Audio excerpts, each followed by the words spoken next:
Hola, en esta clase vamos a introducir la cuarta unidad temática del curso, que encuadra sobre todo las atenciones que asocian una herramienta gráfica, un dispositivo de representación, la perspectiva, con un modelo de síntesis de los comportamientos de la forma arquitectónica, que sería el concepto del lugar.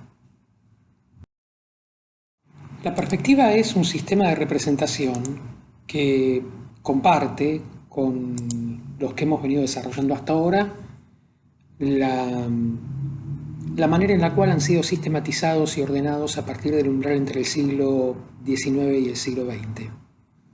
Pero, en particular, la perspectiva viene desarrollándose desde mucho antes, muy especialmente desde el Renacimiento en particular, donde se introduce esta atención a cómo representar, sobre todo en las artes plásticas. El dispositivo, según los relatos históricos, fue creado por un arquitecto, por Filippo Tommaso de Brunelleschi, pero desarrollado después por muchos pintores, sobre todo algunos de los más famosos de la historia, Da Vinci, entre muchos otros, o Durero, como vemos en este caso. Pero lo que caracteriza a la perspectiva es justamente pasar de un sistema de proyecciones genérico y especialmente objetivado, como son las proyecciones concertadas, a emplear un modo de representación que está caracterizado muy especialmente por el punto de vista, es decir, por la forma en la cual en el sistema de proyecciones se establece la relación entre un objeto a representar, un plano de proyección y un observador que tiene una posición relativa respecto del objeto, como nos sucede en las proyecciones concertadas, nos ponemos de frente, de costado, de arriba, etc. Pero esa posición relativa, sobre todo, aparece afectada por una condición, que es la de la proximidad o el distanciamiento. Y esto fija, de alguna manera, la idea de que la proyección, en vez de organizarse como un sistema de rayos paralelos que vienen desde el infinito, que sería como el modelo conceptual de las proyecciones concertadas del sistema Monge, en este caso hay una ficción de ojo, un simulacro de ojo, que es el punto de vista, y es literalmente un punto en el que convergen todas estas observaciones que quedan de alguna manera con ese punto de vista. Puede literalmente, como en la imagen anterior, ser un ojo, en el sentido que puede tener que ver con la manera en la cual, en el caso de los ejercicios de Durero, el dibujante o el pintor buscaba con ese dispositivo técnico fijar la posición del ojo, como con una especie de andamio, ¿no? Pero en este caso también podría ser entendido como un artefacto artificial, justamente, ¿no? Como una pequeña roldana en la pared que hace que todas las líneas que convergen del objeto al cruzarse con este plano puedan ser marcadas con puntos y permitir construir de alguna manera la perspectiva de ese objeto desde ese punto de vista. Esto obviamente no se realiza mediante procedimientos mecánicos como nos mostraban las imágenes de Durero, sino que se trata de un sistema de proyecciones analítico, abstractas, geométricas, ¿no? Donde lo que podemos es disponer de una serie de dibujos que representan un objeto, en este caso un cubo, dibujado con un sistema de proyecciones muy parecido al de Gaspar Monge, ¿no? Como una planta en el que vemos la cara superior del cubo y una línea de tierra y una elevación de ese mismo cubo, una vista. Y lo que sabemos es que si alguien observa ese cubo desde una posición determinada a cierta distancia, y en este caso además con cierto ángulo desplazado hacia la izquierda del objeto, ¿no? Y lo mira de frente, pero desplazado hacia la izquierda, lo que va a obtener es que esas proyecciones del objeto a ese punto de vista intersectan este plano de proyección o plano del cuadro, ¿no?, en una serie de puntos, y esos puntos recolectados en planta y en elevación pueden después combinarse en la medida que estas medidas se puedan transportar, ¿no?, y producir la construcción de la visión de ese objeto en perspectiva con esta altura y esta posición relativa, en este caso invertida en espejo por cómo se hace el dibujo con el que Vignola ejemplifica la técnica. La perspectiva entonces lo que hace es emerger un modo de ver el objeto donde el punto de vista ordena una relación entre objeto y espacio.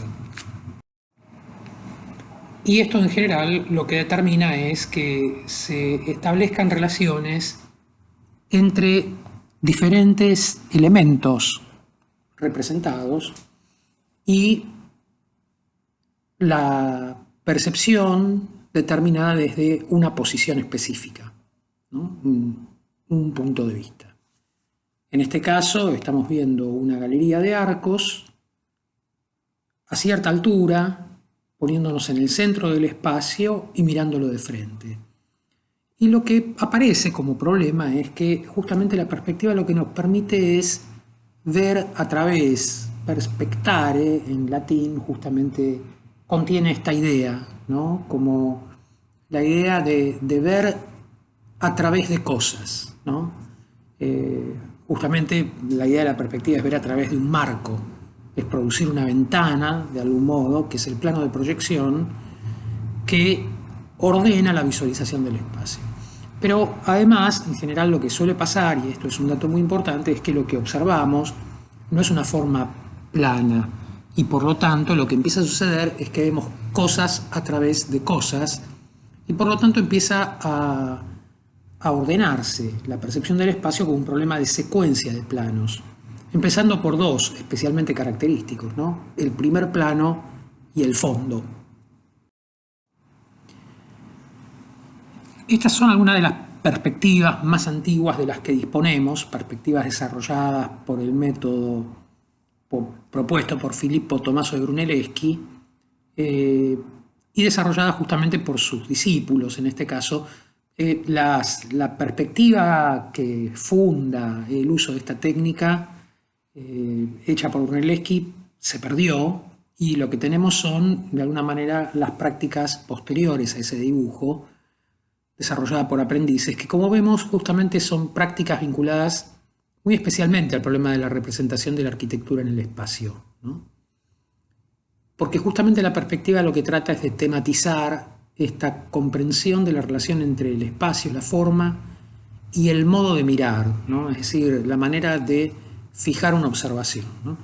Entonces, la estructura organizativa tiende a tener sobre todo una idea que ha sido muy influyente en la arquitectura, que es que la organización se fundamenta en la organización del punto de contacto de la edificación con el suelo, ¿no?, como si siempre las formas emergen del plano del suelo. Y en la perspectiva es bastante frecuente esto que reconocemos en la representación de la escuela de Urbino, que es dibujar una grilla que de alguna manera ordena la disposición de todos los elementos que después, sometidos a las técnicas de representación y de proyección, van encontrando el modo de describir cada una de sus partes.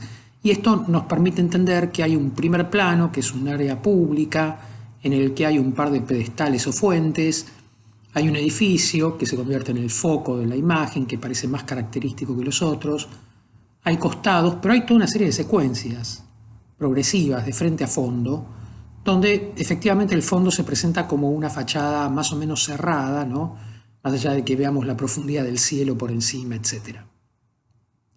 Empieza a producirse, en toda perspectiva, una organización de la relación entre lo que se percibe como chato y lo que se percibe como profundo.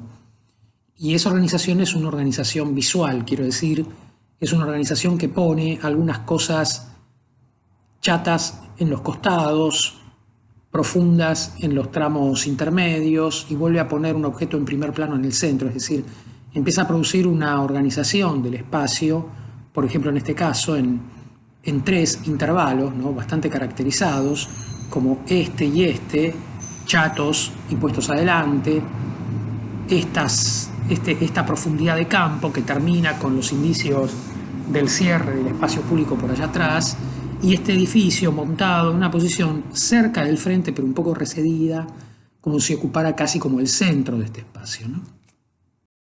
Pero la construcción de la perspectiva, quiero decir, la organización geométrica del sistema de proyección, la decisión de cómo fijar un punto de vista, a qué distancia ponernos, a qué altura, etc., es justamente la clave de la caracterización del espacio que se va a obtener en la representación final o en el dibujo una vez modelado.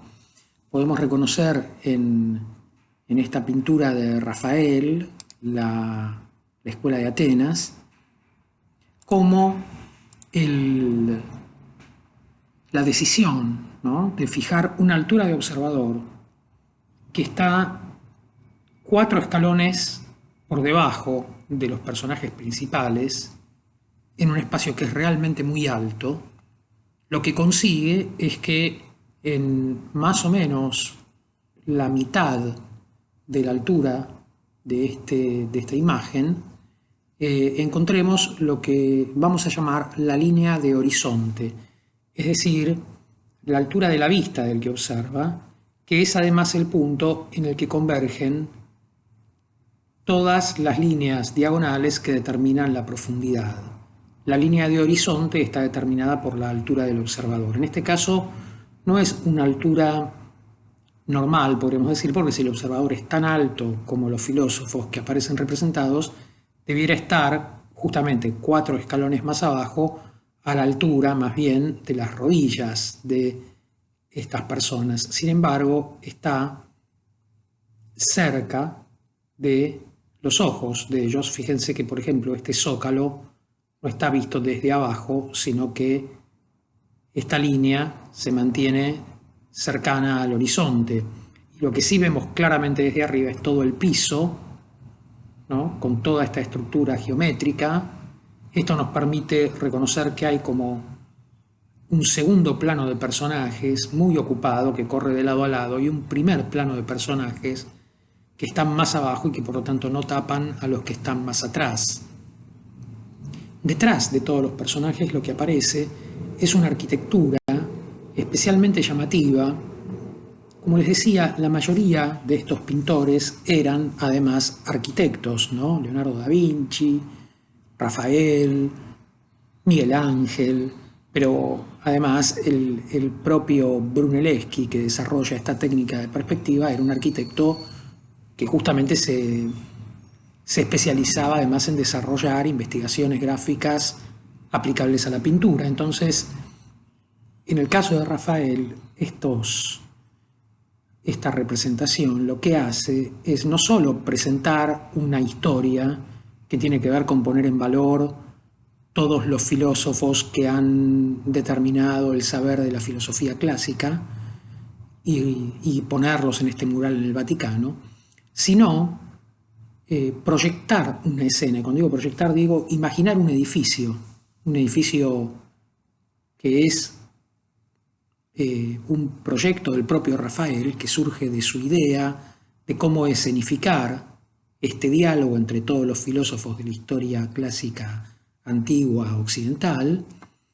Y no casualmente este edificio tiene una serie de características, estas grandes bóvedas, estas cúpulas, este modo de articular espacios, etcétera, que son las características que se estaban debatiendo en el momento de hacer el mural respecto de cómo completar la construcción de la Catedral de San Pedro, el lugar que estaba exactamente al lado de las estancias de las salas vaticanas en las que está este mural. Es decir, esta pintura representa el proyecto de remodelación de la iglesia en la que está metido, al mismo tiempo que define un modelo de espacio y una narración sobre figuras históricas.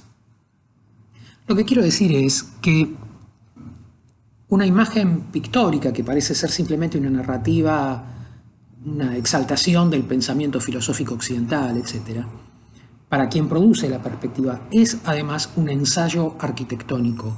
Supone un modelo de espacio, supone una idea de espacio, en este caso una secuencia entre espacios grandes y luminosos, iluminados cenitalmente desde arriba, y bóvedas altas y rítmicas que alternan entre lugares descubiertos o cubiertos con grandes cúpulas, ¿no?, definiendo toda una secuencia espacial, un sistema de modulación del piso, un modo de decorar las paredes, pero también de organizarlas verticalmente en zócalos, cornisas, frisos, etc.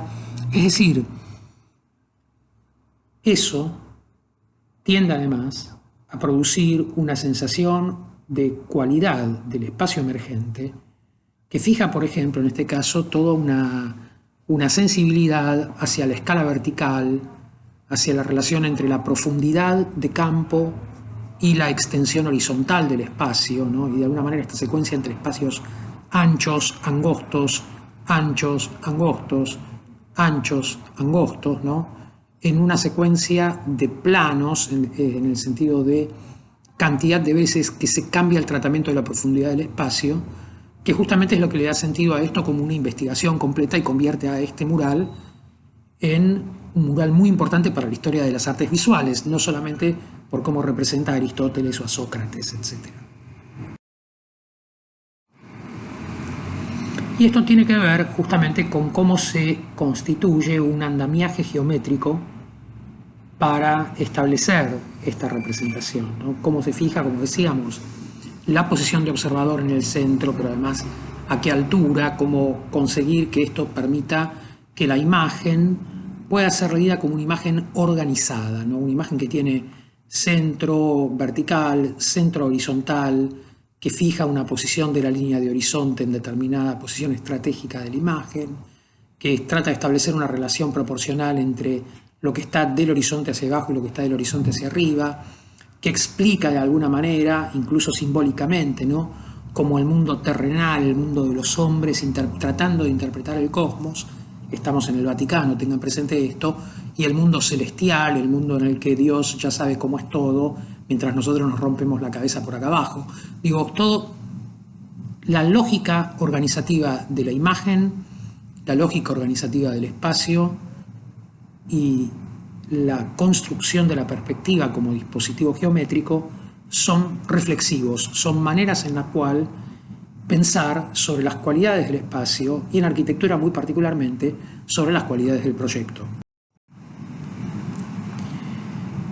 Otro pintor anterior a Rafael del Renacimiento temprano, Piero della Francesca, nos presenta estos también ensayos tempranos de la perspectiva en, por ejemplo, la flagelación de Cristo, donde ahora este sistema de organización de la visualización del espacio de nuevo produce una investigación organizativa muy específica.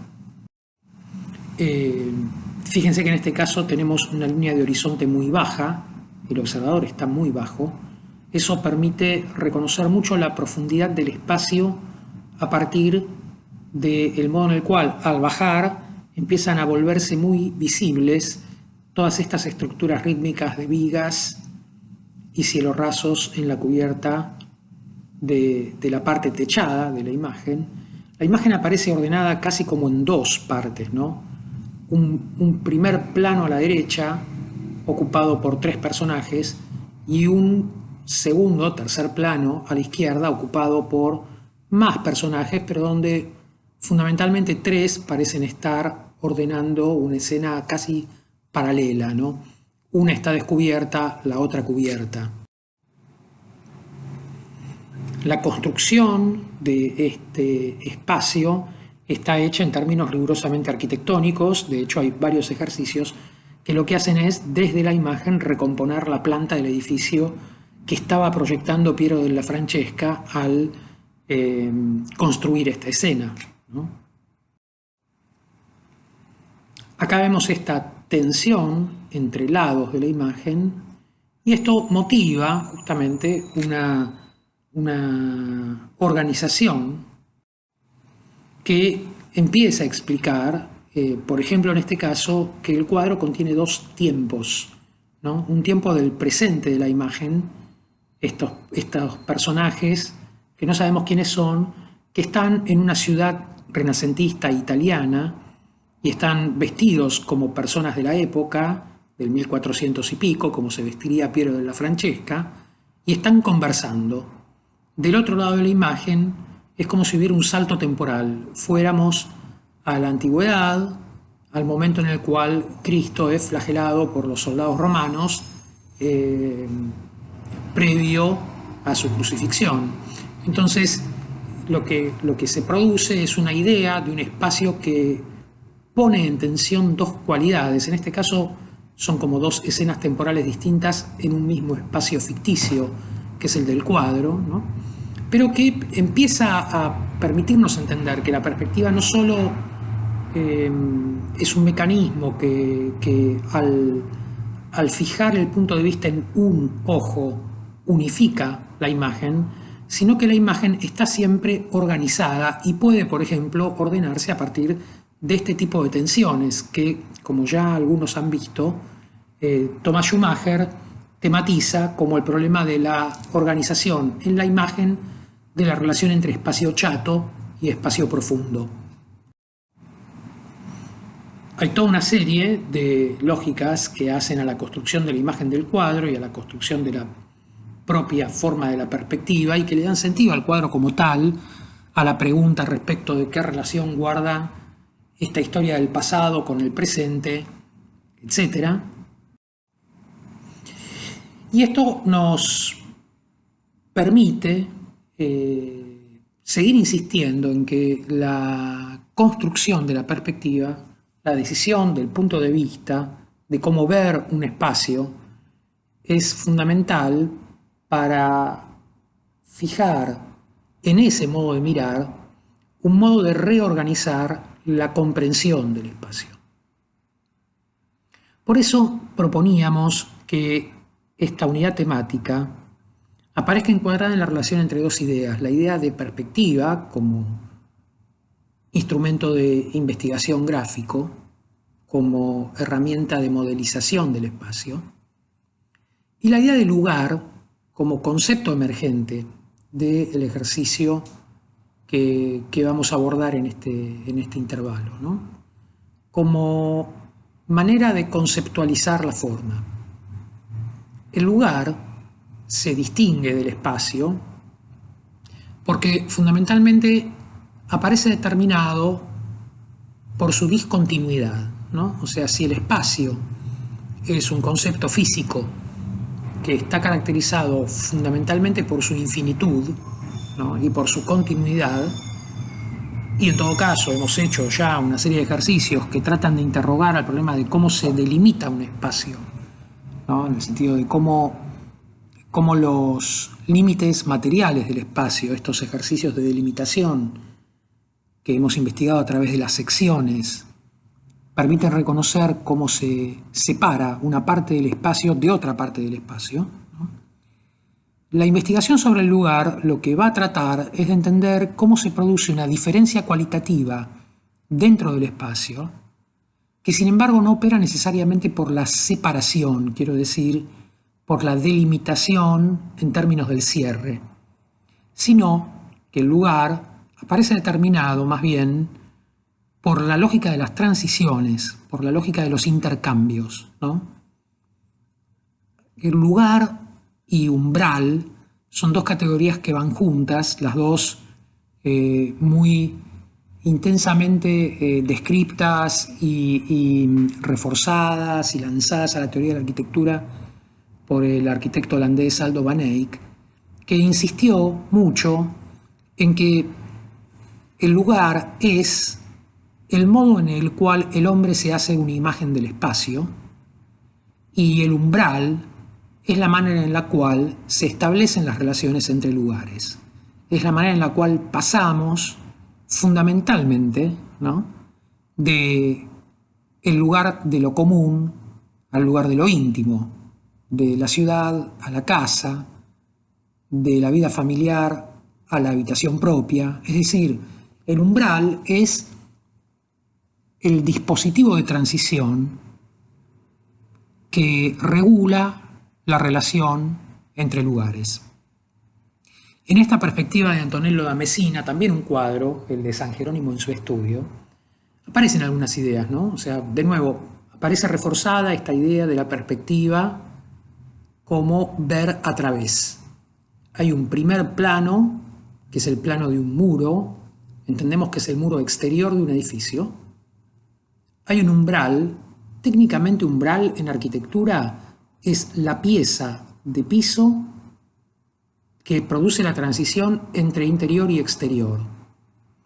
Normalmente el umbral se caracteriza como umbral y no como solia cuando tiene una pequeña altura, cuando hay un pequeño desnivel. Si fuera una pieza nivelada se llamaría solia, ¿no? Si el piso exterior y el interior estuvieran al mismo nivel. Cuando conforma un escalón es un umbral. Pero, por supuesto que podemos pensar que la categoría de umbral excede al problema material de si tiene o no tiene un espesor. Quiero decir, es este concepto de cómo cualificar la transición entre lugares significativamente distintos, ¿no? Delimitados, pero al mismo tiempo articulados. A través de este umbral, que no está constituido solamente por el escalón, sino por todo el marco del vano de acceso, vemos un espacio interior, ¿no? Que es un gran espacio, que como es interior lo vemos de alguna manera oscuro. A través de las ventanas de ese espacio vemos otro espacio, un espacio exterior, que es un paisaje, que está fuera del edificio y que ya no se trata de una situación controlada por el proyecto de la arquitectura, ¿no? Este espacio es profundo, vemos un montón de arcos que explican esa profundidad y una fuga en la geometría del piso que nos permite entender cuántas veces se repite este módulo, etc. Y en el medio de este gran espacio, mejor dicho, no necesariamente en el medio, por acá adelante, aparece un extraño dispositivo, una especie de mueble habitación, que es, para Antonello da Messina, el estudio de San Jerónimo. Está representando la vida de un santo, del que se saben cosas, que convivía con un león, que estudiaba mucho, etc. Pero, de nuevo, como decíamos, todo pintor del Renacimiento era además un arquitecto. Antonello da Messina se manda un proyectazo de cómo imaginarse este dispositivo muy exótico, ¿no? muy raro y muy interesante, de una especie de elemento mueble muy arquitectónico que por momentos tiene arcos que parecen guardar relación con los arcos del edificio. A veces esos arcos se convierten en pequeñas formas de carpintería para sostener una tarima o armar una ménsula para apoyar un libro, etcétera. Quiero decir, es un muy buen proyecto. Pero además lo que produce esto es la sensación de que hay un lugar adentro de un espacio, ¿no? Que de alguna manera San Jerónimo puede venir, subir estos 3 escalones, alcanzar este pedestal, sentarse en este sillón, ¿no? Y que de alguna manera la relación entre el banco, la tarima, los escalones, el mueble, el propio respaldo del sillón definen un lugar que se establece como el centro de la imagen donde San Jerónimo estudia, y esto es lo que caracteriza a San Jerónimo, digamos, es decir, aparece como foco la actividad principal, ¿no? Y nosotros la vemos como quien espía la escena desde afuera, ¿no? Se trata de alguien que cuando estudia necesita tranquilidad, no puede ser invadido por nuestra mirada, tenemos que espiarlo, y este espacio se construye entonces como una secuencia entre un primer plano, un segundo plano, un tercer plano y un fondo. Vemos espacios a través de espacios, ¿no? Y una organización muy clara de cómo leer el problema de lo chato y lo profundo como un modo de describir justamente todas estas relaciones, ¿no? Un primer plano muy chato, con apenas un poco de relieve en la fachada, y un campo profundo en los laterales, profundísimo podríamos decir en los laterales, que termina en el horizonte, y un primer plano que se nos viene adelante y que concentra la atención de la imagen. A diferencia de lo que nos pasaba en la pintura de Piero della Francesca en la flagelación, donde la organización era especialmente asimétrica, ¿no? Se marcaba mucho la diferencia entre izquierda y derecha. En este caso, la pintura es una pintura que está especialmente centrada, es especialmente simétrica, y los focos se organizan de centro a lateral, ¿no? Ahora, está claro que, sin embargo, hay una asimetría muy importante determinada por no ya los objetos arquitectónicos dominantes, sino más bien por el modo de caracterizar los componentes no tan estrictamente arquitectónicos de la imagen. Por ejemplo, el dispositivo del escritorio y particularmente la posición del santo, que empiezan a hacer que la imagen, que parece como completamente centrada, empiece a estar ordenada de alguna manera por la propia mirada del santo, ¿no? Por la mirada que va de acá a acá y empieza a fijar de alguna manera una tensión de derecha a izquierda, de la misma manera que hay una escalinata ascendente, que hay un arco que produce todo un enfoque de este lado que tiene una cualidad bastante distinta. Fíjense cómo del lado izquierdo la organización del espacio se viene hacia adelante, ¿no? O sea, tenemos este arco con este pedestalcito bien adelante, mientras que del otro lado lo que va pasando es más bien que lo que caracteriza ese lado es la fuga, la secuencia de los arcos iluminados muy en el fondo. Entonces, esa relación de asimetría definida por la visión empieza a la vez a ordenarse con un problema de componentes a la izquierda que vienen hacia adelante, componentes a la derecha que se van hacia atrás. Donde, si vemos, la arquitectura termina mucho más atrás de este lado que de este, ¿no? Y esto está determinado por la discontinuidad de esa línea horizontal. Este edificio es más corto de este lado y más profundo de aquel lado. Esta organización de una visión frontal, seguimos viendo perspectivas conocidas como de un punto de fuga, es decir, están construidas con un observador que se pone de frente a un espacio y lo ve donde los objetos frontales se reconocen como planos que no tienen distorsión de sus proporciones, ¿no? Son como si estuviéramos representando vistas, ¿no? En todo caso, vistas que se van achicando progresivamente en la secuencia de planos porque nos mantenemos de frente a ellas y no sufren distorsiones por las fugas. Los planos que sufren distorsiones por las fugas son los planos que corren de frente a fondo, no los que se ponen de frente. En estas pinturas de Pieter de Hoogh, un pintor holandés del barroco, reaparece un poco esta idea entre espacio, lugar y umbral y perspectiva, ¿no? Que tanto nos interesa. Fíjense cómo en la construcción de la imagen, de nuevo, nos encontramos con una imagen frontal que tiene un centro de algún modo más o menos libre, ¿no?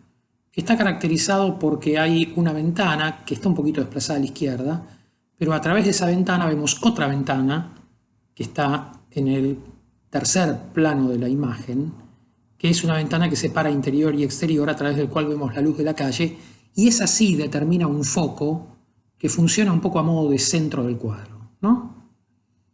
En este punto medio de la imagen. Reconocemos en la organización de la geometría del piso, más o menos, ¿no? Como este ritmo y la posición del centro. Reconocemos cómo este espacio tiene un primer plano que es el límite frontal de la habitación, una habitación burguesa de estas ciudades, en este caso se trata de Delft en Holanda, prósperas, de los mercaderes holandeses de la época del 700, que podían acceder a obras de carpintería muy finas para decorar sus hogares, incluso obras de arte para decorar sus hogares sin que fueran ni príncipes ni cardenales, a vestirse con ropas de muy buena calidad y teñidas excelentemente con tecnologías de tintura de última generación. Hay un chico jugando al hockey, por eso juegan tan bien los holandeses, llevan 400 años jugando al hockey. Y reconocemos que esta habitación guarda relación con otras habitaciones. Reconocemos que hay acá una vida doméstica, ¿no? Hay dos mujeres, en este caso, ordenando la ropa blanca de la casa, probablemente a la mañana. Hay un canasto, probablemente de la ropa sucia, ¿no? Pero esta habitación tiene una escalera que lleva a otra habitación arriba. Vemos cómo entra la luz por la escalera.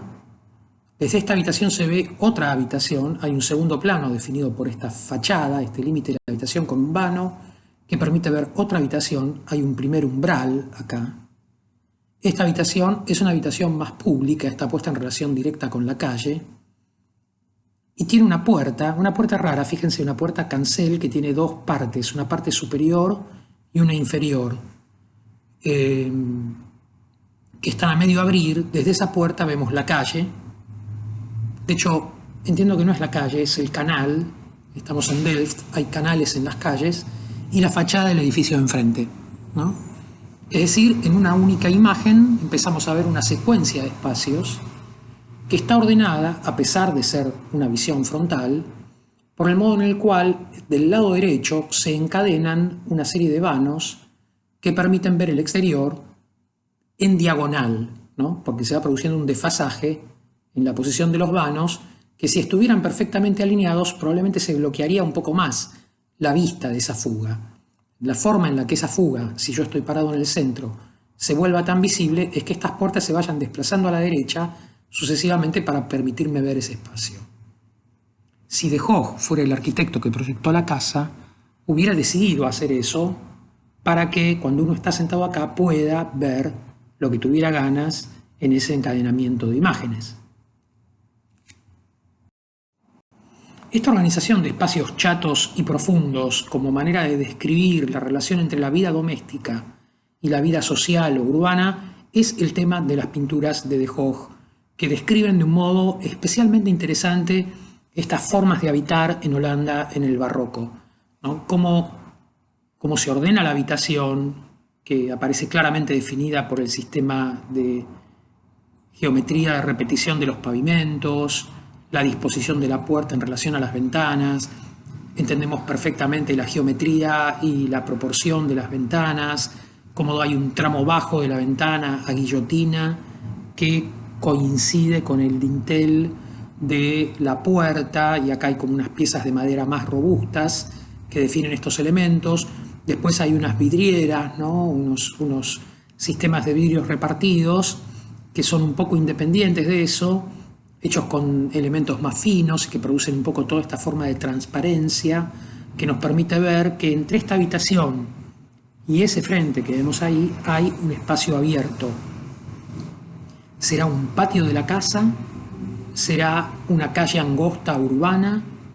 Hay unos árboles, ¿no? Empezamos a ver esta secuencia entre espacios, definida justamente como esta secuencia de planos, y la posibilidad de armar esta relación entre un espacio contenido del lado derecho de la imagen y un espacio fugado, abierto y articulado a partir de esta secuencia de umbrales, ¿no?, del lado izquierdo de la imagen.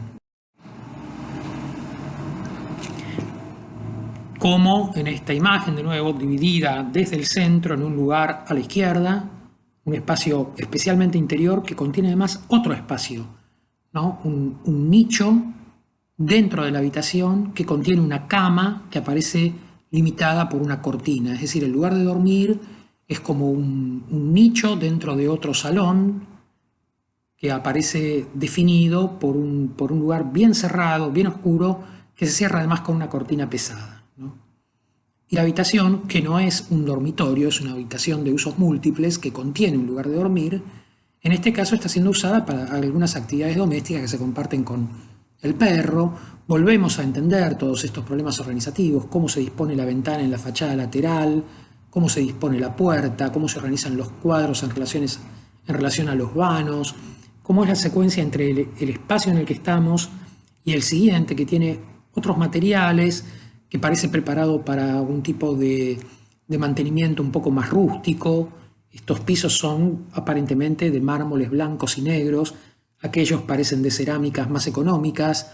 De nuevo esta idea de la puerta dividida al medio, probablemente para que no se escape el perro ni la niña, ¿no? De poder mantener esta parte inferior de la puerta trabada y abrir la superior para que ilumine y ventile. Bueno, empezamos a entender como toda una serie de relaciones, en este caso no porque veamos el exterior, sino porque a través de la puerta, muy escorzada, y de las ventanas, vemos cómo entra la luz, ¿no? Y esto supone un nuevo dato, que es que la comprensión entonces de estas organizaciones espaciales, la determinación de cómo describir el comportamiento de un lugar, nos conduce necesariamente a entender la cualificación de los límites de los lugares. Por ejemplo, cómo se establece la relación entre lo opaco y lo transparente, qué es lo que permite ver a través y qué es lo que detiene a la visión. Cómo funcionan los lugares transparentes, los componentes de las envolventes transparentes, no solo como modos de ver a través, sino también de dejar pasar la luz y de modificar la percepción del espacio. Pero lo que me interesa muy especialmente es cómo en estas perspectivas se ordena muy especialmente esta relación de visualización del espacio, poniendo en valor esta tensión entre lo chato y lo profundo, por ejemplo, en este caso, como un modo de explicar la identidad de cada lugar y su articulación con los demás, ¿no? Tenemos media pintura donde reconocemos la tarima donde se pone la silla con un almohadón junto a la ventana para poder sentarse a bordar, leer o escribir junto a la ventana en un rincón perfectamente acondicionado, ¿no? En cambio, del otro lado, esto es lo que define este lugar, ¿no? Esta oportunidad de sentarse en este rincón, estar con esta luz tamizada, cómodamente sentado, a cierta altura del piso, lo que fuera, ¿no? Mientras que del otro lado lo que entendemos es lo que relaciona este lugar con los demás, ¿no? Un paso libre a través de un vano, un espacio propio de la casa, como un patio pasaje definido por un cerco, otro lugar de la casa, un cuerpo delantero de la casa en el que hay acá un pasillo por el que seguramente se accederá a las habitaciones laterales y desde ahí de nuevo la relación con la calle. En el medio toda una lógica de transiciones que hace que esta persona que estaba en su casa haciendo alguna actividad reciba a un chico que le trae el pan desde la panadería, probablemente es un mandadero, ¿no? Y ella le dé alguna moneda y se produzcan todos estos intercambios entre la vida íntima del hogar y la vida pública. Finalmente, ¿no? me interesa mucho que pensemos esta capacidad de la perspectiva, de ser un dispositivo de visualización del espacio que con el punto de vista lo que nos permite es comprender relaciones espaciales, continuidades y discontinuidades, determinación de lugares, modos de reconocer cómo en la continuidad del espacio emergen singularidades, ¿no? O sea, lugares que son intervalos del espacio caracterizados por determinadas maneras de definirlos, cambiar los pisos, subir una tarima, poner una condición de iluminación, introducir una textura, lo que fuera. Cada proyecto arquitectónico se rompe el coco respecto de cómo caracteriza sus lugares y será para nosotros un interrogante investigar justamente cuáles son las claves del cifrado de la identidad del lugar, ¿no? Y me gustaría ahora sí hacer un recorrido rápido por el trabajo de varios arquitectos respecto de cómo proyectan sus lugares a través de las perspectivas.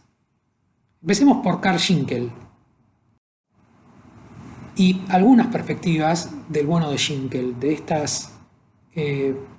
estos edificios dominantemente públicos, ¿no? En los que Schinkel proyecta estas arquitecturas que de nuevo aparecen representadas como perspectivas con un punto de fuga, que básicamente en este caso ponen en relación un espacio semicubierto propio de una casa y un espacio exterior, y en el medio una transición, una galería en forma de terraza, ¿no? Con un sistema de columnas.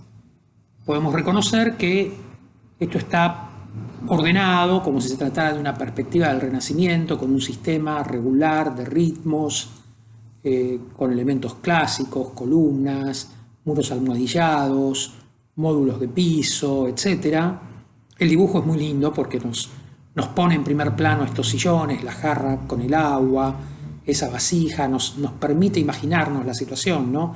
Me puedo sentar acá a cierta distancia para que no me dé vértigo, siento incluso hasta correr el fresco o un poquito del sol que entra, veo el paisaje, ¿no?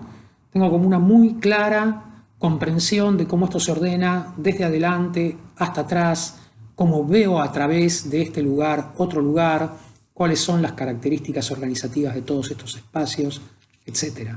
De nuevo, fíjense cómo la línea de horizonte está bastante baja, o porque el que dibuja está agachado, ¿no? Fíjense que está cerca de estar sentado, ¿no? Es más o menos la posición de alguien que está sentado en un sillón, donde encontramos la línea de fuga, ¿no? El horizonte está por acá. Y por lo tanto tenemos una posibilidad de ver con mucho detalle todos los cielos rasos, que están muy cuidadosamente definidos, ¿no? De nuevo, otro dibujo de Schinkel que ahora nos presenta por primera vez una perspectiva con dos puntos de fuga. Es decir, no estamos de frente al fondo, no estamos completamente de frente a los planos que antes podíamos llamar frontales, ¿no? Sino que esos planos están un poco girados. Es un dibujo en escorzo. Es decir, vemos casi de frente, ¿no?, a lo que corre de izquierda a derecha, pero estamos un poco más cerca de lo que tenemos a la derecha que de lo que tenemos a la izquierda. Es decir, estamos rotados respecto de la organización ortogonal del espacio. Y eso lo que produce es que ahora esta secuencia de columnas quede enfocando, ¿no?, en este espacio, lo que normalmente hubiera sido una perspectiva con un punto de fuga ordenada por la profundidad de este campo, ahora al mismo tiempo nos permite empezar a ver cómo esta fuga que va hacia la izquierda nos permite entender la continuidad del espacio rodeando toda esta columnata y este patio, y ver por la secuencia de luz y sombra además cómo se produce una secuencia entre lugares abiertos, ¿no?, entre un segundo patio más allá y un primer patio más acá. En otro dibujo, ordenado con el mismo ángulo, podemos empezar a reconocer que a algunos arquitectos les interesan ciertos ángulos, ciertas formas de ver la arquitectura, ¿no? Por ejemplo, a Schinkel parece gustarle ver estos planos de frente ligeramente escorzados, ¿no?, y producir este efecto de cierta ambigüedad entre un lugar frontal y un lugar abierto, ¿no?, como fugado. Este proyecto tiene como esta galería altísima que se continúa en una escalinata larguísima, que salga a un desnivel muy muy alto, para llevar ahí arriba a una terraza que está sostenida por una enorme edificación, ¿no?, que está separada de este primer plano por un estanque con agua y cisnes y toda una cantidad de árboles frondosos. Bueno, Schinkel era el arquitecto del emperador y proyectaba estos palacios imperiales a todo derroche, ¿no? Pero podemos reconocer que hay una muy interesante manera de pensar esta relación entre espacio chato y profundo, entre abajo y arriba, entre un lugar determinado, ¿no?, y sus transiciones hacia otros lugares y sus articulaciones. Es realmente un dibujo con una capacidad descriptiva enorme, ¿no? Y mucho más técnico, dibujado solamente con línea negra, es parte del proyecto del Altes Museum en Berlín, un edificio que todavía existe, un edificio fabuloso, el Museo de Artes Antiguas, donde lo que produce justamente Schinkel es esta insistencia en cómo pensar esta articulación entre espacios exteriores o semi-exteriores, semicubiertos, digamos, y grandes espacios públicos, a través justamente de la comprensión de esa articulación de lugares, ¿no? El Altes Museum se pone por delante de una plaza que está como al costado del río que recorre Berlín.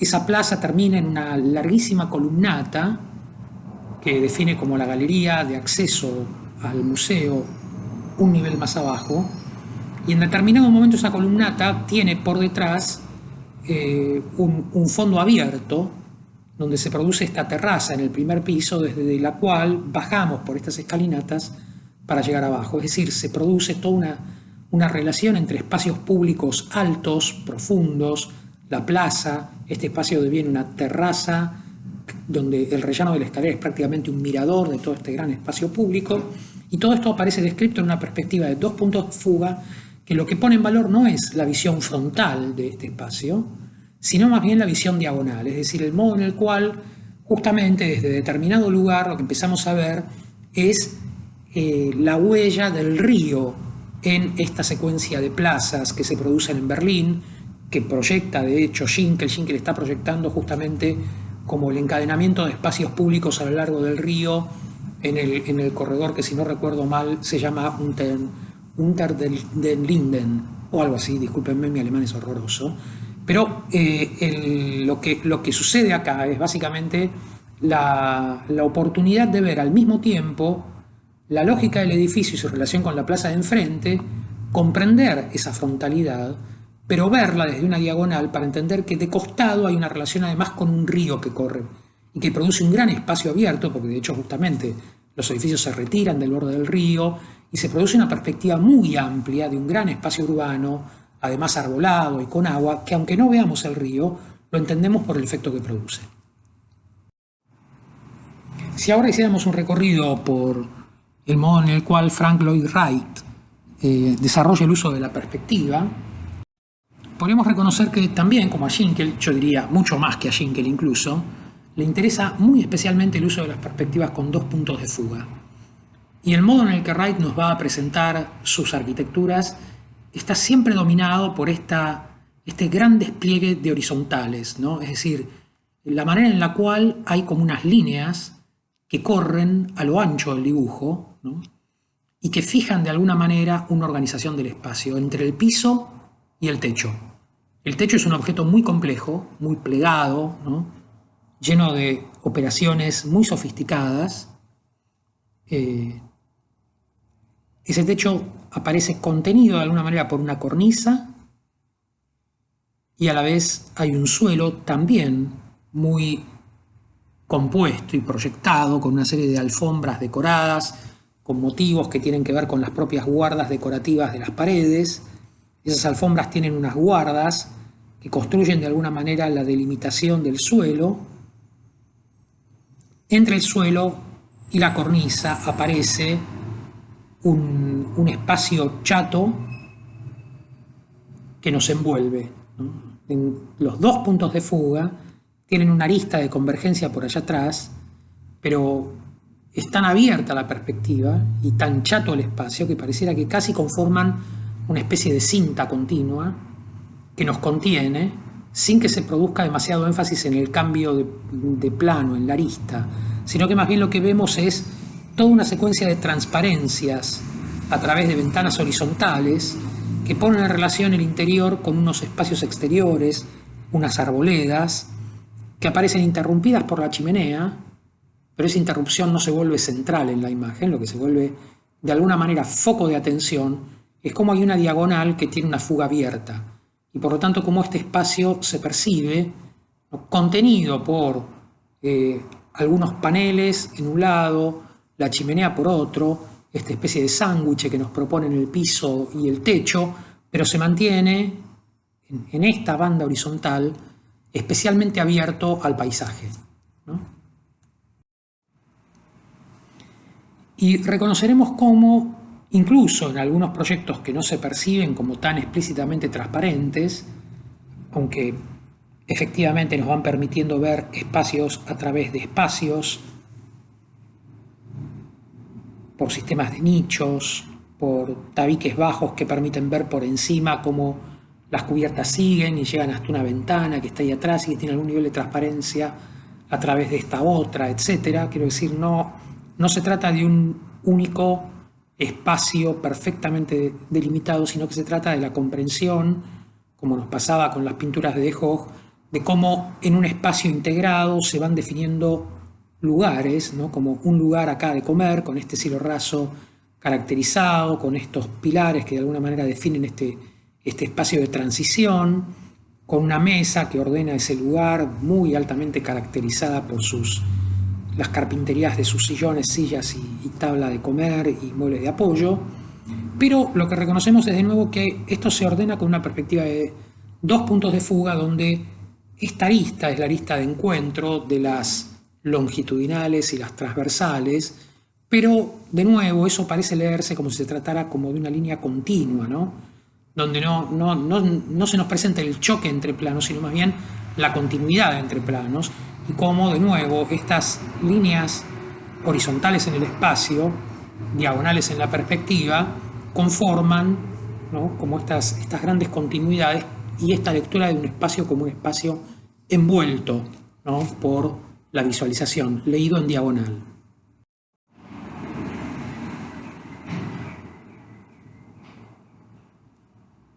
Todos estos dibujos podrían haber sido perspectivas de un único punto de fuga, habernos puesto frontalmente, por ejemplo, a la ventana media de este bow window, ¿no?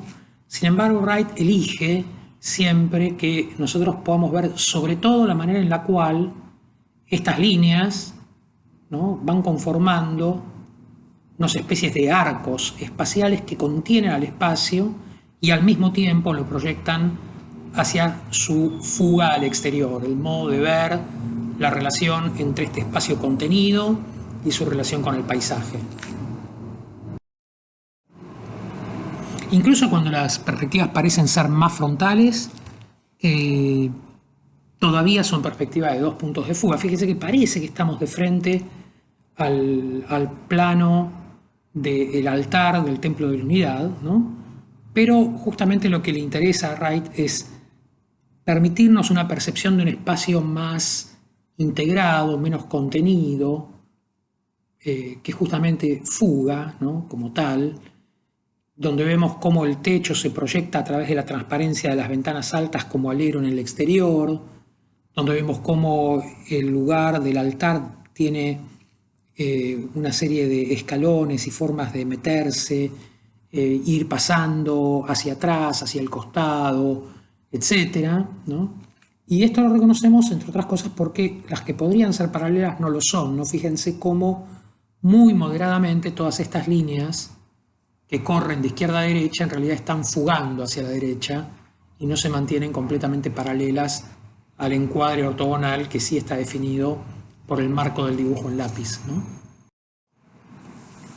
Me interesaba mucho de esta técnica a Wright como producir un poco esta tensión entre la fuga horizontal y la profundidad, ¿no? Como esto que aparece acá remarcado por el uso del negro, de la pintura negra, ¿no? Como una manera de decir, podría ponerme de frente y ver solamente las caras frontales de este edificio, pero me pongo pegadito al final del edificio para poder ver este plano muy sesgado y describir sobre todo esta tensión entre frontalidad y profundidad del edificio. Y cómo describir de alguna manera esta especie de rugosidad, ¿no?, de efectos de relieve, producto de la sombra, en la construcción de toda esta envolvente.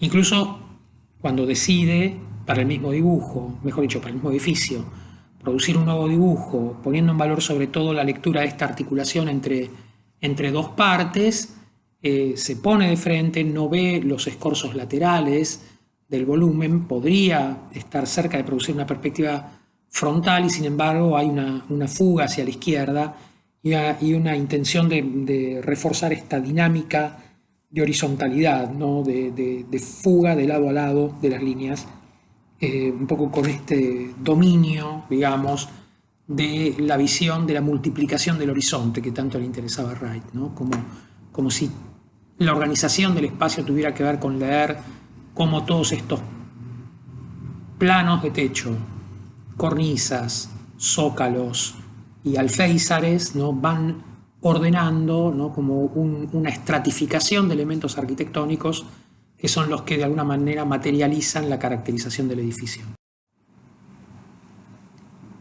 Y en general, en muchas de sus obras, sobre todo sus obras domésticas, esta idea como de la relación entre techo y piso y eventualmente zócalo y en el medio, ¿no?, las transparencias, los sistemas de aventanamientos que abren esta idea como de continuidad espacial entre interior y exterior y fijan un poco esta agenda de espacio moderno en la arquitectura norteamericana de principios del siglo XX.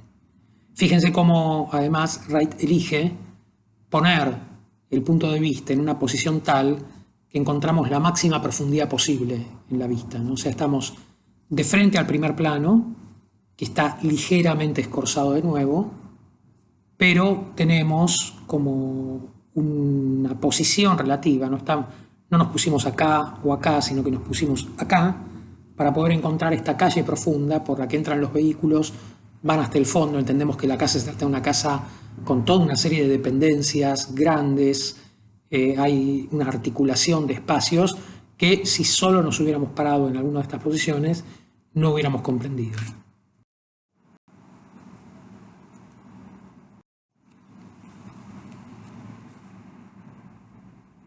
De nuevo, ¿no?, la idea de los dos puntos de fuga, ¿no?, un punto de fuga a la izquierda, muy lejos, un punto de fuga a la derecha, muy cerca, casi central, ¿no? Es decir, una forma que se ve apenas escorzada, como si estuviéramos viniendo por la calle y en vez de querer ver el edificio como una pieza estable, frontal, lo empezamos a ver como una tensión entre esa frontalidad estable y este comportamiento escultórico, ¿no?, donde hay entrantes y salientes laterales, etc.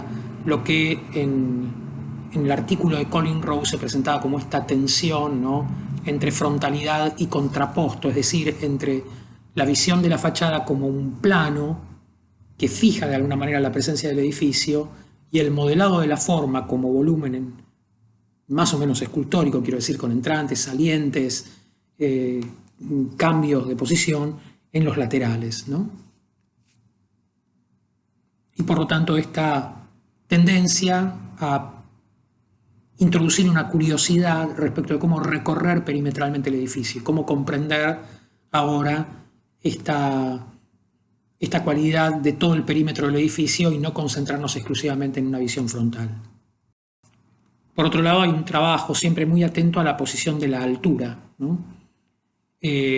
Sobre todo en estas obras que están en situaciones naturales muy variables y hay muchas decisiones que tomar respecto de si estar abajo, en el medio, arriba, ¿no?, porque justamente la propia montaña nos permite producir esos desplazamientos. Pero a Wright le interesa siempre, ¿no?, tener este registro de cómo ver el techo desde abajo, cómo producir siempre esta comprensión de que lo que contiene al espacio, la cubierta dominantemente, ¿no?, flota por encima del espacio y por lo tanto hay un espacio definido, un lugar definido debajo del techo, pero por otro lado hay una continuidad espacial dada fundamentalmente por la transparencia de las ventanas.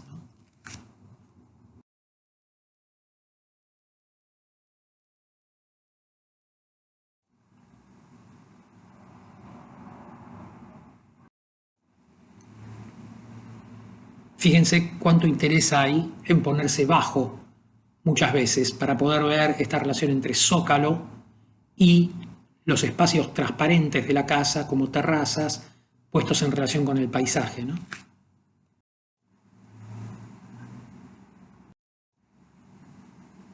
O a veces estos artificios como ponernos a volar para encontrar el horizonte entre el techo y el zócalo, ¿no?, y reconocer todo este sistema de transparencias y expansiones de la casa en estas terrazas altas.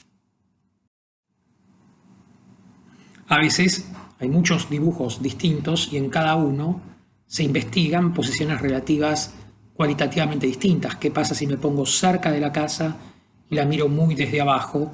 ¿Qué pasa si me alejo mucho de la casa y la empiezo a ver no como una punta saliente clavada en una colina, sino como la articulación entre un volumen que va de lado a lado y otro que va en el sentido contrario, conformando una especie de L y definiendo un espacio intermedio?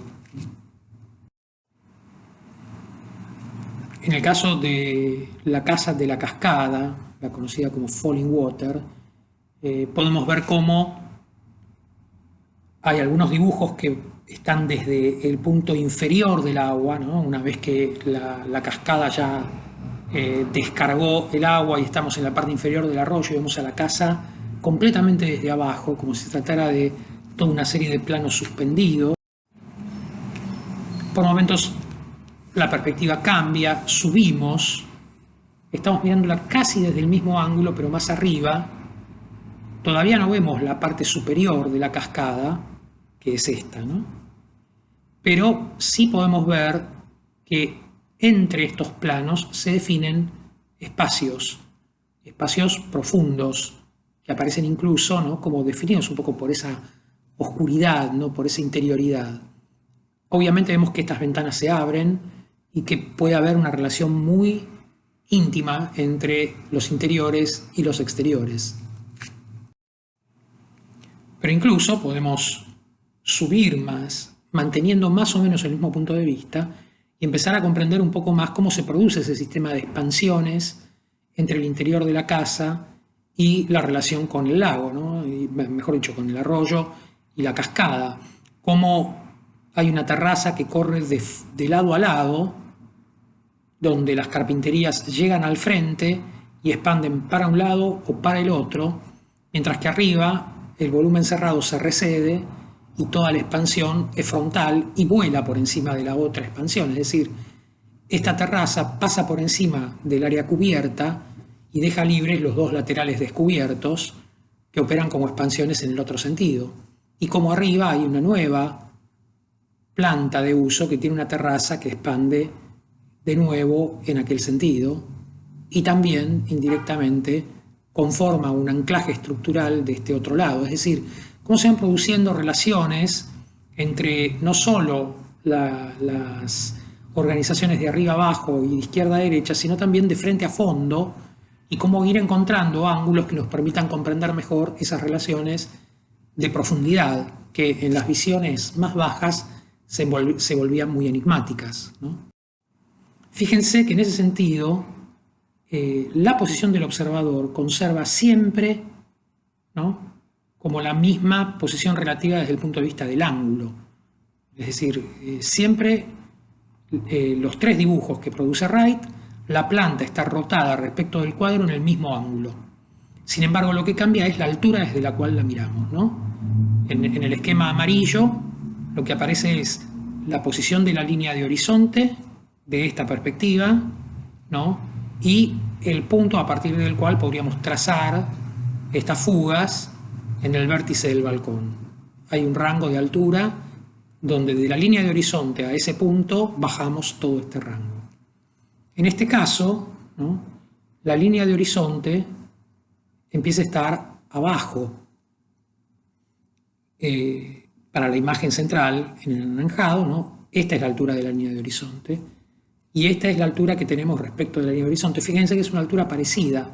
A Wright no le interesaba mantener el horizonte cerca de este punto característico de la organización de la casa, sino que justamente quería ver cómo este plano se veía desde abajo o desde arriba a cierta distancia. Por lo tanto, siempre hay mucha distancia entre este vértice y el horizonte, ¿no?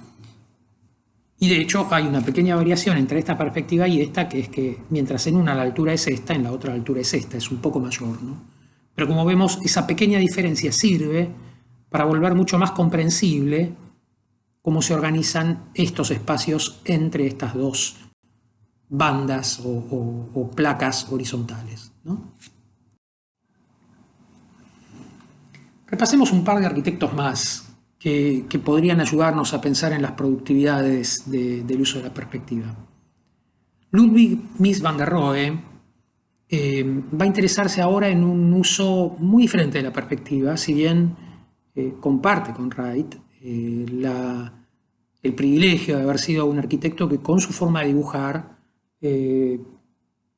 produjo cambios sustantivos en el modo de pensar la relación entre proyecto arquitectónico, espacio y materialidad, es decir, cómo pensar la forma arquitectónica. Hay muchísimos dibujos de Wright, sobre todo de su etapa tardía, pero no solamente de su etapa tardía, que son perspectivas de un único punto de fuga. Perspectivas, podemos pensar, son muy simples, que por momentos se parecen a la primera perspectiva que mostrábamos de Carl Schinkel. Mies es de alguna manera un admirador de Schinkel Y vemos cómo, ahora no con la decoratividad que tenía la obra de Schinkel, Mies nos describe este museo en Alemania como un sistema de módulos de piso, grandes placas de piso, que conforman una grilla regular, módulos de cielo raso, que también conforman una grilla regular, y sistemas de carpintería, que también conforman una grilla regular, como también la conforman los elementos estructurales, que en este caso aparecen representados por una única columna, pero que sabemos que forman un sistema repetitivo que acompaña todo el perímetro del edificio. Mies no parece demasiado preocupado por sobrecaracterizar a los elementos arquitectónicos, más bien lo que pretende mostrarnos es que su interés es organizar el espacio con una sistematicidad industrializada y poner en valor la transparencia, ¿no? Entender que este espacio es un espacio, pero hay dos elementos que lo reorganizan, ¿no? Uno es la carpintería. La carpintería aparece como un elemento de absoluta transparencia. También le funciona eso, que lo que puede hacer Mies es sacar una foto del lugar en el que se va a poner el museo, recortarla y pegarla. Y casi que lo que funciona como el proyecto es la hoja en blanco, ¿no?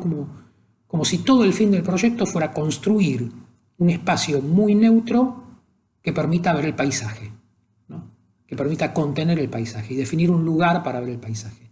Sin embargo, hay un elemento más, que es la reproducción de un cuadro de Mark Rothko, que podría formar parte de la colección del museo, y que se dispone de modo tal de permitirnos entender que en esta organización tan regular y simple del espacio, con disponer un plano, empiezan a producirse toda una serie de efectos organizativos muy importantes. Por ejemplo, el cambio cualitativo del comportamiento de la transparencia. Fíjense cómo Mies pone ese cuadro de modo tal que el cambio de color coincida con el horizonte. Y esto produce un efecto muy raro. A Mies le encantaban estas cosas, que es poner en cuestión el problema de la transparencia, producir fenómenos que tienen que ver con la cultura del arte moderno y con lo que en otro artículo Colin Rowe describe como la tensión entre la transparencia literal y la fenomenal, es decir, entre la transparencia que tiene que ver con efectivamente ver a través de las cosas y la transparencia fenomenal, que es entender cómo se superponen las cosas, que hay cosas delante de cosas y por lo tanto comprendemos que hay un espacio detrás de algo por la manera en la cual algo se superpuso por delante, que sería este fenómeno, ¿no? La manera en la que está puesto ese plano ahí nos permite suponer inequívocamente que este espacio pasa por detrás de esto, que no hay un volumen cerrado acá atrás. Una forma de estimular esa percepción es darnos a entender que incluso el horizonte está pasando a través de este plano y lo vemos simultáneamente oculto y a la vista por la coincidencia del color, ¿no? En muchos de estos trabajos, Mies nos describe cómo estos espacios, que en otro lugar, en el mismo proyecto, ¿no?, podría, por ejemplo, comprenderse como la relación ahora de ese mismo modelo organizativo, donde ahora sí vemos la columna que antes nos tapaba el cuadro de Rothko, ahora la vemos a través de un bastidor que contiene un vidrio ligeramente tonalizado. Y acá hay otro sistema de carpinterías con vidrios ligeramente tonalizados. Podemos preguntarnos, ¿o son espejos? Bueno, pareciera que son vidrios ligeramente tonalizados porque por cómo se repiten los módulos y la continuidad de la grilla del piso, no se trata de un reflejo, aunque por lo regular del sistema de repetición podría serlo, ¿no? Pero reconocemos entonces que hay un modo de entender relaciones ahora entre espacios a partir de transparencias y se van definiendo lugares, ¿no? Hay como un lugar del otro lado de la carpintería, otro lugar acá, sin embargo hay una transparencia que los vincula, hay algunos paneles opacos que vuelven a ordenar esto, estamos en un espacio integrado y sin embargo que empieza a reconocer relaciones cualitativas entre un espacio secuencial de un lado, con 1, 2, 3 planos, y un espacio más bien continuo o lineal del otro, con un plano pero que corre de frente a fondo y que define de alguna manera una transición entre un espacio de exposición y un paso hacia otro espacio de exposición. A mí me interesaba mucho esta manera de describir las relaciones entre los espacios a través de la función de la transparencia y su compañera, la opacidad, ¿no? O sea, el sistema de organización nos permite ver columnas, carpinterías, ritmos de modulación de piso, pasos del piso interior a un piso exterior en un patio, el cierre del patio con un sistema de paredes de ladrillo baja. Lo que vemos de ahí para arriba es en realidad el cielo. En el medio hay un elemento que se interpone y que define de alguna manera esta secuencia espacial, que es de nuevo un plano, que es un objeto de exposición.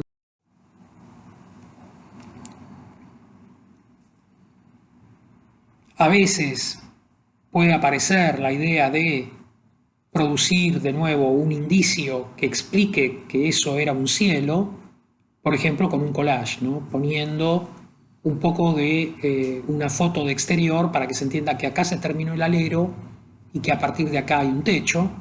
Pero fíjense cuánto interés hay en poner en valor la transparencia, es decir, el modo de entender la relación entre este lugar y este lugar, el interior y el patio, como si tratara realmente de un espacio completamente continuo, ¿no?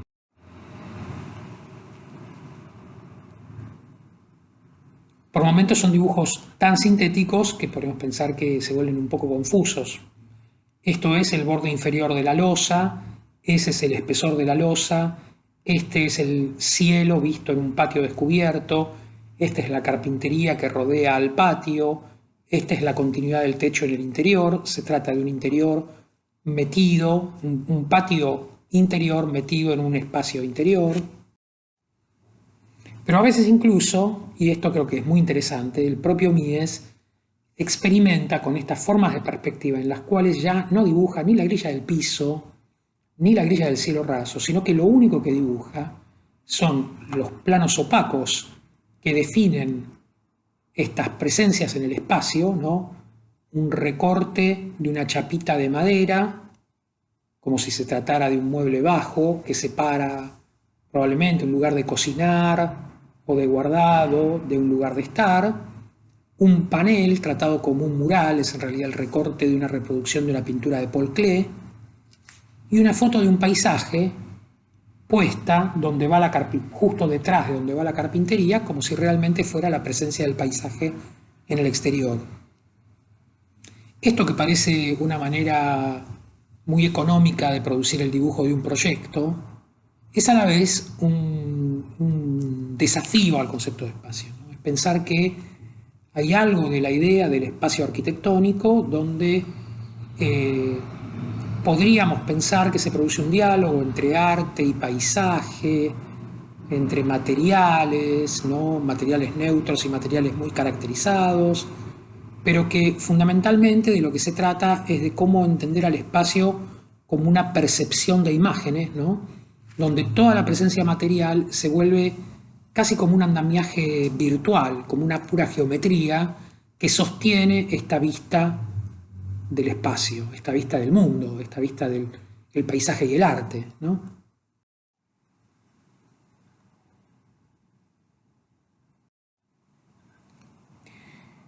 Esas obras muy tardías que veíamos recién, de la década del 50, 60, parecen todas, de alguna manera, descender de este dibujo que me gustaría pensar como un dibujo fundacional en la obra de Mies, la perspectiva inconclusa del pabellón alemán de la Exposición Internacional de Barcelona, el pabellón de Barcelona, en el que Mies dibuja estas envolventes y el modo en el cual definen un lugar.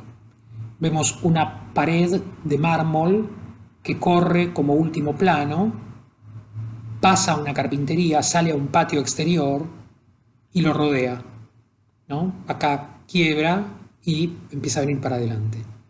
En ese patio exterior hay un estanque, un piso con agua que refleja al mármol. Por encima hay un cielo libre.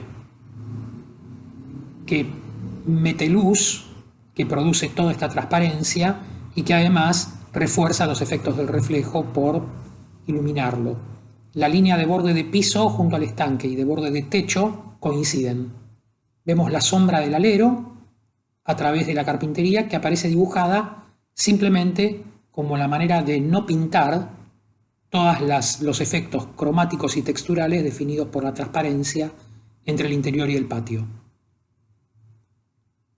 Del otro lado vemos una textura de un muro, de la punta de un muro que llega desde la izquierda y otro paralelo que pasa por detrás de uno que no se dibuja y que se lee claramente como una especie de obstáculo blanco que está entre este sistema de cerramiento y aquel muro de mármol que estaba atrás. Por delante de este plano, que en la obra será un plano también caracterizado con un mármol muy ricamente colorido y texturado, aparece una columna. De la columna solo sabemos que es ella porque hay dos líneas de sombra. Es una columna cruciforme, entonces quiero decir, la planta es como una cruz y por lo tanto vemos la sombra de la cara que está adelante y la sombra de la punta de la cruz en el otro sentido. Esas dos sombras definen la presencia en el espacio de esta columna y la caracterización de este lugar como un lugar definido entre la columna que se alinea con este tabique y aquel tabique. Hay 4 planos, el del fondo, el tercero, el segundo y el primero definido por esta punta de tabique y esta sombra de columna. Es decir, me interesa reconocer que en esta lógica, Mies sigue definiendo el espacio a través de estas perspectivas con un punto de fuga, frontales y la posición de algunos planos que nos permiten comprender todos estos fenómenos de transparencia justamente fenomenal y literal, como nos decía Colin Rowe, ¿no? Es decir, hay una transparencia literal, que es la transparencia del vidrio. A través del vidrio veo lo que sucede del otro lado, pero hay también una transparencia fenomenal. Hay una página en blanco que me permite comprender cómo un muro pasa por detrás y otro pasa por detrás y pasan a 2 niveles distintos y por lo tanto en el medio debe suceder algo. Toda la comprensión de este fenómeno que está sucediendo por acá atrás está dado por el modo en el cual se señala la presencia de este plano por delante.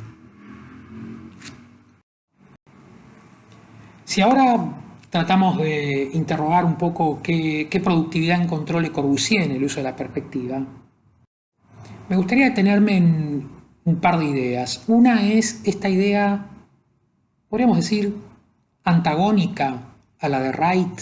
Si para Wright era importante reforzar la idea de un espacio dominantemente horizontal, ¿no?, envuelto por la continuidad de izquierda a derecha de las líneas horizontales, y para mí lo que era interesante era la profundidad de campo frontal y el modo de velar esa transparencia y ordenar el espacio con estos planos sueltos y organizados, desfasados entre sí, que van definiendo la modelización del espacio, de un espacio profundo, por operar casi a modo de obstáculos o tamices. Para Le Corbusier hay un montón de dibujos que vamos a tratar de observar, en los cuales el mayor interés es ver cómo se produce esta profundidad de campo, esta integración del paisaje a la arquitectura, fundamentalmente por la sección transversal. Es decir, por el modo en el cual se define este cuadro para ver el paisaje, ¿no? Y esto es todo el tiempo, ¿no?, como un problema que está muy vinculado a un modelo espacial muy importante para Le Corbusier, que es el problema de la relación entre espacios dentro del proyecto, ¿no? Que son relaciones que podríamos pensar que tienden en muchos casos, a operar un poco a modo de secciones de dobles alturas o balconeos, ¿no? Fíjense, por ejemplo, este espacio muy profundo que justamente guarda relación con Río de Janeiro, la misma imagen que veíamos antes, pero ahora no viéndola como un paisaje de punta, sino como un paisaje de costado, pero fundamentalmente por esta relación entre cómo es estar alto y estar bajo, ¿no? Ver en la misma imagen este problema como del balcón, de ponerse arriba y de ver hacia abajo y de reconocer el horizonte ahí, ¿no?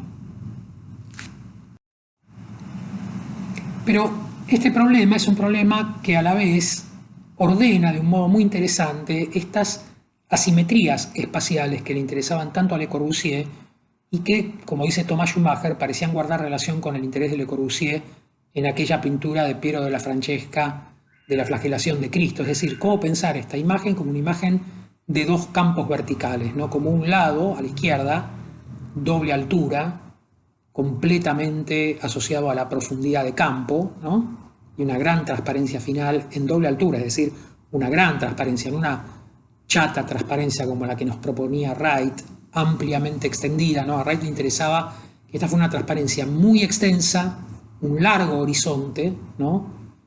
A Le Corbusier le interesa que esto sea un alto horizonte, que haya un cielo para ver, ¿no? Y parte de esto se logra porque el lado derecho de la imagen apila dos niveles, un nivel inferior y un nivel superior con un balcón.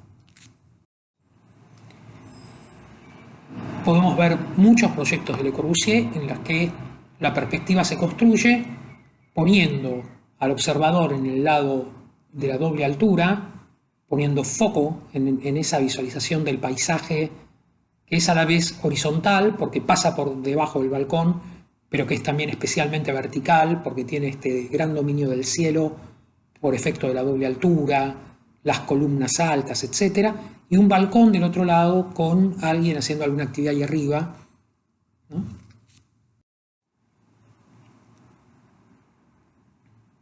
Reaparecen esas mismas ideas, vuelve a aparecer la idea de la carpintería como un tamiz que nos permite comprender esta transparencia, cómo se organizan los espacios debajo, cómo la fuga se pone del lado alto,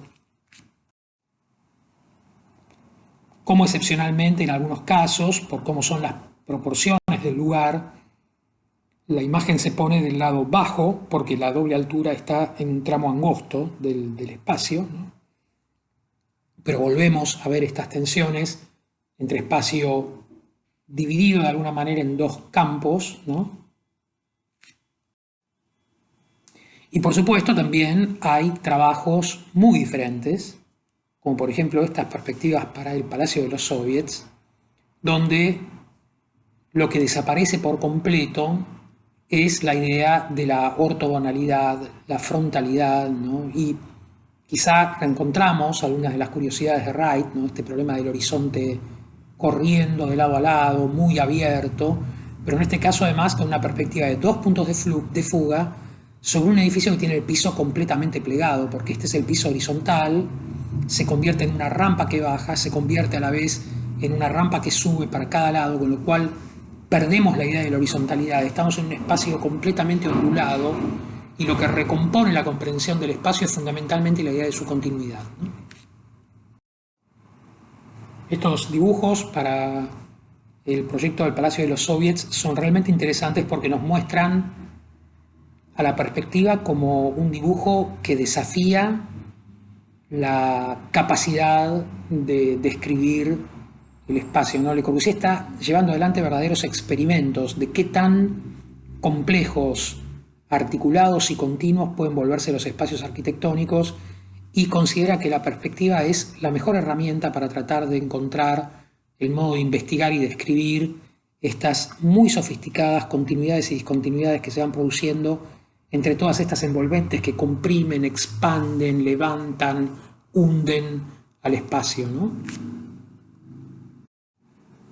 Me gustaría que terminemos con un paseo por una obra de Le Corbusier, la Casa Curuchet, y justamente una obra de la que solo tenemos esta perspectiva producida por Le Corbusier y alguna más, pero que parece cifrar muchos de estos temas y que define de alguna manera no solo un modo de ver la casa, este modo de verla, que es entenderla como esta fachada frontal, que como el terreno está rotado respecto de la calle, produce rápidamente una tensión entre frontalidad y contraposto, podríamos decir, ¿no? Entre frentes y escorzos, entre lo que veo de frente y lo que veo fugado, ¿no? Es una perspectiva frontal con un punto de fuga, pero que como hay partes de la casa rotadas, empiezan a verse como si fueran dos puntos de fuga, ¿no? Pero sobre todo lo que me interesa es cómo empieza a proponernos un modo de ordenar la visión, ¿no? Como nos pasaba con la pintura de Rafael, con la de la Francesca, con la de cualquiera, de todos los que han eh, manejado esta herramienta como una herramienta reflexiva.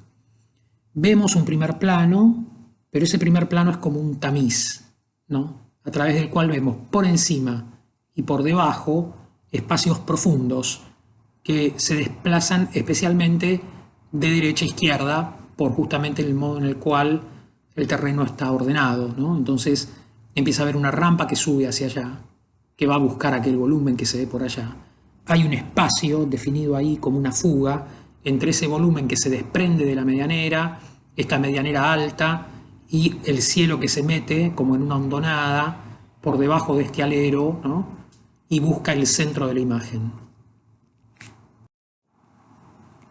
Me gustaría que ahora lo que hagamos es simplemente ver fotografías de la casa, porque lo que me interesa es que entendamos que un modo de concebir la perspectiva deviene, o en todo caso refuerza, un modo de concebir el espacio, y por lo tanto no hace falta ni siquiera que Le Corbusier haya dibujado ciertas perspectivas para entender cómo se habían compuesto esos lugares, esas visiones del espacio, como perspectivas. Esta es esa visión que veíamos en la perspectiva anterior, y esto es lo que vemos cuando ingresamos a la casa. Cuando superamos la puerta y nos ponemos de frente a la rampa de acceso y por lo tanto recuperamos la frontalidad definida por las medianeras y no la definida por la calle, lo que aparece es de nuevo esta muy clara tensión, ¿no?, entre organización de visiones a un lado y al otro y profundidad de campo, ¿no? Tenemos a un lado la rampa que sube, del otro lado un volumen que opera como un plano frontal, pero por la perspectiva vemos cómo el espacio baja y se va hacia el fondo, ¿no?, buscando este rincón libre en la casa, ¿no?, en el fondo del patio, donde hay un árbol, donde se abre la medianera, donde hay luz. Si vamos a ese fondo, de nuevo reconocemos esta tensión entre un espacio chato a la izquierda y un espacio muy profundo a la derecha, donde vemos la transparencia de la calle, las rampas que suben y bajan, el árbol que se va para arriba, etc. Si subimos el primer tramo de la rampa y llegamos al rellano, vemos hacia el frente y de nuevo tenemos esta visión ordenada a través de los dos lados de la rampa, ¿no? Para un lado, el ascenso con una puerta de madera, para el otro el descenso con otra puerta que hace como si fuera una relación de apareamiento muy cuidadosa, ¿no?, con la de arriba. Una es la puerta del consultorio acá, la otra es la puerta de entrada acá abajo, ¿no? Columna, columna, árbol, etc.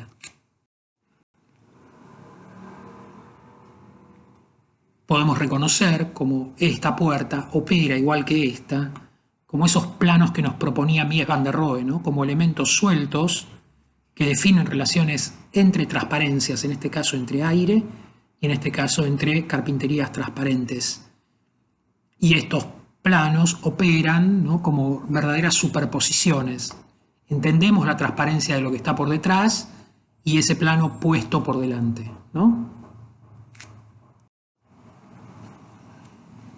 Acá hay un dato interesante, que es que otra perspectiva que dibuja Le Corbusier es esta, ¿no?, cuando proyecta la escalera para subir desde este hall y nos propone de alguna manera un modo de entender cómo articular este espacio con la casa por encima.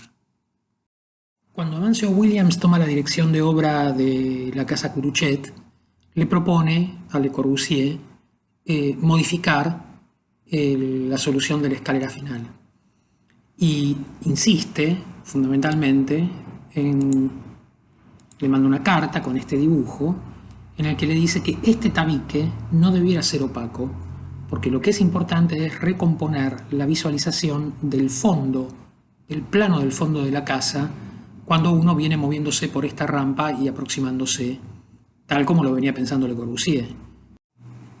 Le Corbusier, que era una persona extremadamente orgullosa, le hace caso y asume que era importante comprender que en la percepción de este lugar no tenía que producirse un obstáculo, sino que justamente había que optimizar la mayor profundidad de campo posible, había que conseguir que esta vista llegue lo más atrás posible sin que la escalera la bloquee, ¿no? Por lo tanto, podemos empezar a entender cómo se empieza a producir ahora una sucesión de elementos que se van poniendo frente al otro, por ejemplo, cómo ver esta escalera como una articulación que tiene primer, segundo y tercer plano, cómo entra la luz por esta ventana, qué tipo de efecto produce en esa pared, etc. Y esto guarda relación con que cuando vamos a la planta superior, cuando terminamos de subir por esta escalera, lo que encontramos es esa escalera metida, ¿no?, como por detrás de esta carpintería que define este patio de fondo, que está acompañada del otro lado por otro patio, es decir, esta escalera termina siendo como un plus de profundidad, como un último plano, ¿no?